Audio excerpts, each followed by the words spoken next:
হায়াতাদ দুনিয়া ওয়াল আখিরাতু খায়রু ওয়া আবকা। এই পৃথিবীর জিন্দেগির তুলনায়, এই দুনিয়ার জীবনের তুলনায় আখিরাতের জীবন অনেক অনেক অনেক উত্তম যদি তোমরা বুঝো। দুনিয়ার সবকিছু বুঝে আসে, আখিরাতের ব্যাপারে বুঝে আসে না। কেন বুঝে আসে না? এই দুনিয়াতে আল্লাহ তাআলা পাঠাইছেন, মানুষ একটা ক্ষণস্থায়ী সময় থাকবে, আবার এইখান থেকে চলে যেতে হবে, কেউ চিরস্থায়ী না। আল্লাহ তাআলা জানিয়ে দিয়েছেন যে তোমাকে এইখানে আমি পাঠাইছি স্বল্প সংখ্যক হায়াতে জিন্দেগি দিয়ে এই সময়টা কিভাবে তুমি ঈমান এবং আমলকে তৈরি করতে পারো।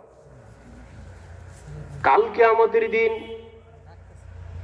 এই পৃথিবী থেকে কিছু মানুষ অনেক আমল নিয়ে উঠবে, দেখবে তার আমল নামায় জীবন, কারণ এমন কিছু কাজ করছে যেগুলির কারণে আমল নামা রেডুস হয়ে গেছে।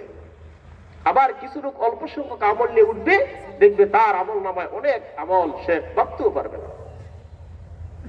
তো মহান আল্লাহ পাক রব্বুল আলামিন এই পৃথিবীর মায়ায় পড়ে, পৃথিবীর ভালোবাসায় পড়ে, ছেলে মেয়ের ভালোবাসায়, সন্তান সন্ততির ভালোবাসায় পড়ে আখিরাতকে ভুলে গেছে। অথচ যেই জিন্দেগির শুরু আছে শেষ নাই, জীবন আছে তো মরণ নাই। সুম্মা লা ইয়ামুতু ফিহা